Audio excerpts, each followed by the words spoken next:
back with our guest, Briana Prince. And this is the Real Men of Real Estate, hosted by me, Thomas F Chappell Jr. Why am I talking like this? I have no clue. Sound like a robot right about now. But we left off was talking about a lot of different things and whatnot. And I want to kind of like go back again to the insurance side. And the reason why I want to go back because when you're doing investing, a lot of people don't understand, how insurance will help them not only physically but financially. And so a lot of us don't really have our own insurance policies and whatnot. And just being able to touch on that just a little bit since you are going into the real estate game, then, help us to help you in that aspect. So life insurance, as I was mentioning earlier, there's so many different uses to it. So the most common use is for the death benefit. If I pass away, I want to make sure my family is taken care of, my kids or spouse or whatever. But it's also more than that too. So so there's people who use it as a tax shelter because with life insurance, it is tax free. So as long as with your life insurance policy, it doesn't become a MEC, a modified endowment contract, then it'll be tax free. Because now with what you're talking about with investing though, there are a couple different types of products that are out there, and they're called permanent life insurance policies. And that's what you would use for the investment purposes. But, essentially what you would want to do, because everybody's situation is different, and it's a bigger subject than in this little time that we have here. But what I can say is it's all about the structuring of what it is that you're looking to do. How are you going to be using your policy? So that has to be determined, and there's tons of questions that would be asked before determining that information on which policy makes the most sense for you.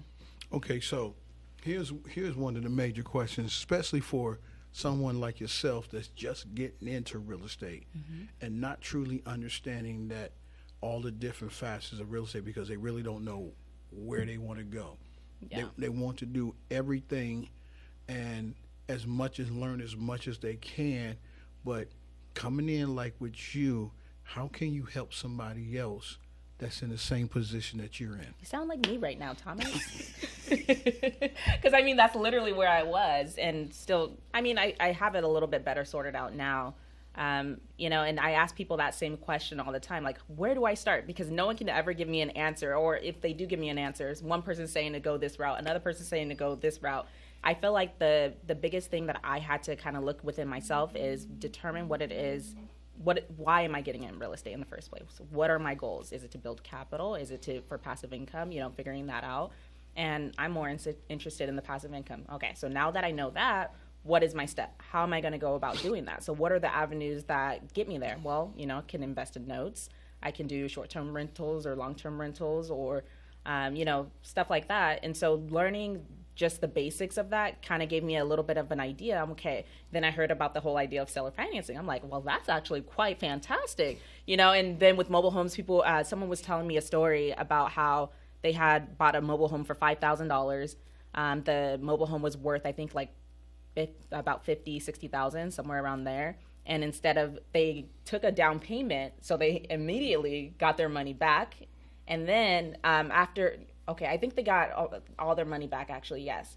And then they did the seller financing, provided a note, so that way the person who's buying the property actually is paying them instead of the bank. And I was like, wow, that's actually fantastic. I didn't know you could do that. Okay, so let me ask this one. What happens if you come across somebody like yourself that has some money that they want to invest? How would you talk to them about that, and what would you tell them to invest in? I guess it depends on how much money they have. So I would probably say...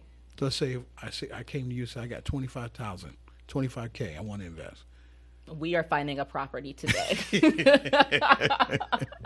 Because, to not take advantage of that, absolutely. There's so many different, there's a lot of properties that are out there. People talk about there's opportunity everywhere. You just got to go find it.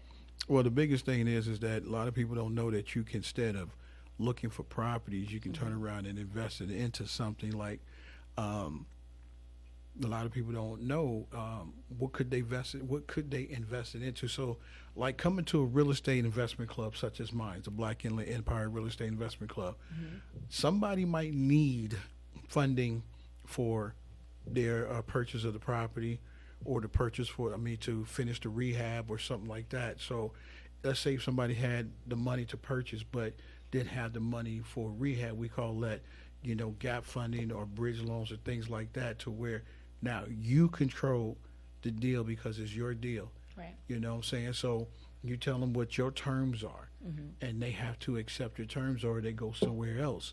And that's what a lot of people don't understand, is that I have money, I want to invest. I would not take all of your money. I would take some of it and invest it so you get a better understanding and feel for it, because it's not my deal. You're going to control everything. Right. And you can do it for 6 months, a year, and so forth and so on. So let's say, for instance, you take $10,000. And I got a project right now, Hemet, that I can take your 10 grand and put it into it, and you can put it in for 6 months, a year, and so forth and so on. But it's not 10 grand off the money, it's 10 grand off the month. So it'll be 10 grand times 6 months, that's $600. 10 grand times a year, that's $1,200. So you add that to the months, you add that to the 10 grand that you have. So now you look back, you say, okay, I left it in for a year. Now I got $11,200. Right. You see what I'm saying? So that's what I like to get to know. What do you think about that? The greatest advice that you gave me was build your buyer's list. Okay. Ask people what their buy box is. And I think that makes a huge difference, because because of you, I actually created these little cards.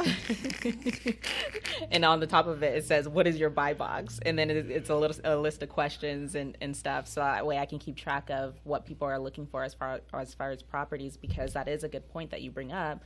You may have the money, but not know, you may have one thing and not the other. And so, you kind of have to bridge the two to see how you can make something work. And I think that there's a lot of people, especially who do have money and want their money working for them. So there's plenty of opportunity out there. So, a lot of times I think even with me, I have definitely said, well, I don't have the money. You know what I mean? But it's like, you don't have to necessarily have the money. You just got to go find someone who does. And there's plenty of people who do have the money. They just don't know what to do with it. So if you come to them with a proposal, you're going to more than likely be able to get a deal. Oh, I guess I got some smarts then, huh? Yeah, you know what, Thomas? Absolutely. I do listen. I'm telling you, I do listen. Well, I'm glad to hear that. Ladies and gentlemen, once again, you heard it today. I know something. But no, in all seriousness, let me ask you this. If you had an opportunity to go back to your younger self, oh, gosh. what would you have told your younger self? Number one, I probably would say, go get financial education, man. Because that's the most important thing, is getting educated. Because even, like I mentioned with my mistakes, I had money in the past, but then I didn't really understand what to do with that money. So I just bought into a bunch of courses. And but the good thing is I learned from those mistakes too, because I learned that I don't learn from watching videos. That's not going to help me. Like I'm a hands-on type of person. So I would tell myself, get some financial education, read Robert Kiyosaki's all his books, and then start investing. Okay, so you mentioned Robert Kiyosaki, okay? Yes.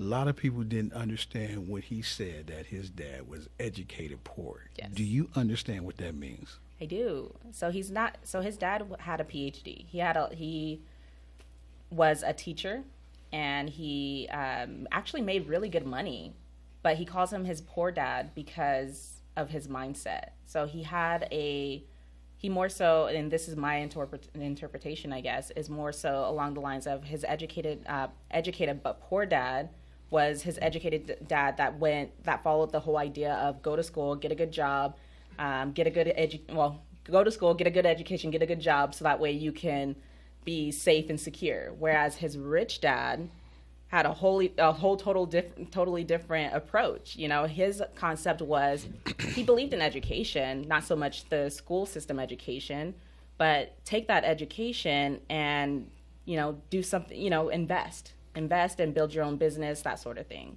So, and I think learning the difference between the two has actually helped me a lot. I'm telling you, over the past 4 months of reading Cash Flow Quadrant and what the rich teach their kids have really had me thinking a lot. And it has changed my perspective a lot on all different types of things, especially financial literacy too. I'm going to give you another book. Sure, I'll take it. The Richest Man in Babylon. Oh, I've read that book too. That's a great book. Yep. Okay. The thing of it is, when I expound on what Robert Kiyosaki said about his dad being poor or educated poor, is the fact that he capped out. Mm-hmm. He reached the top of the ceiling. The PhD is the highest degree you can receive. You can't go to school and get another degree. So that's it. Right. So, in other words, what the system is teaching you, how to be controlled by one income. Where they're teaching you to be employees, for sure. Exactly. So now understanding how you have multiple income streams, people don't get that. Mm-hmm. You know, and it doesn't mean going to have a basket weaving business. Mm-hmm. You know, we talking about corporations instead of just a chicken shack, a fried fish shack, or a lawn service or anything. There's nothing wrong with that, mm-hmm. but you limited the things that you can achieve by just doing these average things instead of saying, let's build a corporation. You know what I'm saying? So one of the biggest things is that that's what you have to look at, is how to be able to advance in what you are doing and make it larger than life, to where you're going to leave a blueprint that somebody can come behind and finish if you don't get a chance to finish it. Yeah. You see? Okay. So we're going to take one more commercial break, and then we'll come back and wrap everything up with our guest, Briana Prince. Thank you for listening to the Real Men and Women.